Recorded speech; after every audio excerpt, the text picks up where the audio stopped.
कि हम और गुरुजी द्वारका गए, वहाँ का कार्यक्रम था गुजरात का, तो बड़े जहाँ जहाँ आयोजन हुए थे वहाँ गए थे। शायद मुझे जयपुर भी जाना पड़े, शायद है अभी, शायद जाना पड़े, बहुत ज़्यादा पीछे पड़ रहे हैं लड़के, शायद मुझे शुभारंभ में एक का करना पड़े। वैसे अभी वो नहीं है कि मैं जाऊँ ही जाऊँ, पर ऐसा लगता है कि शायद मुझे जाना पड़े। तो हमारे गुरुजी साथ साथ जाते थे जहाँ 1000 कुंडी यज्ञ हुए थे। तो 1000 कुंडी यज्ञ पोरबंदर में हुआ तो हम द्वारका के लिए गए।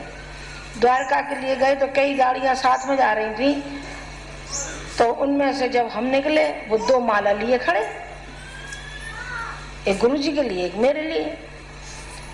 अब वो सस्पेंस में ये पड़ गया कि तो गुरुजी कौन से है। कुछ विनोदी स्वभाव के भी थे। उन्होंने कहा कि क्षमा करना, आप ये बताइए कि आप में से गुरुजी कौन है, गुरुजी कौन से। गुरुजी बोले, मैं कहा देखो हमारे पीछे जो आ रहा है ना, ये है गुरुजी।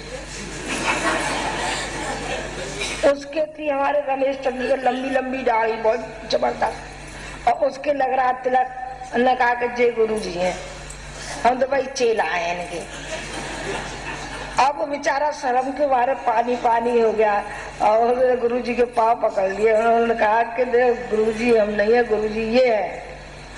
तो वो हक्का बक्का रह गया, हक्का बक्का रह गया। पहली बार उसने देखा, पहली बार देखा, दोनों को माला पहनाई, बैठाला, फिर हम आगे चल पड़े, आगे चल पड़े।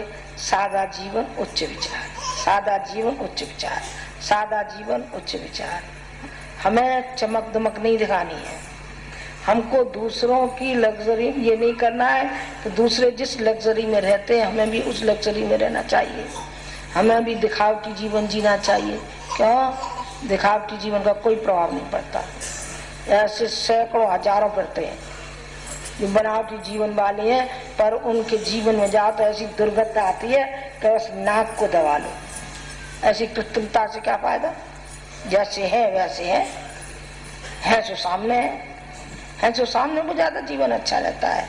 मैंने आपको आज के पर्व के दिन ये याद दिलाया कि ये पुरोहितों का पर्व है, ये ब्राह्मणों का पर्व है, और ब्राह्मणों का पर्व है तो ब्राह्मणों का क्या कर्तव्य होता है, क्या उनको फेरबदल अपने जीवन में करना चाहिए।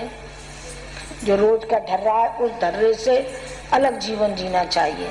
मछली अपना रास्ता स्वयं बना लेती है, वो अपने उल्टे रास्ते चलती है और चरचराती हुई अपना मार्ग बना लेती है। आप भी अपने सामान्य जीवन से हट करके कुछ ऊंचा उठ करके चलिए, आध्यात्मिक जीवन जिए। आप कुछ ऊंचा उठ करके और हट करके आप चलेंगे तो आपको आनंद आ जाएगा।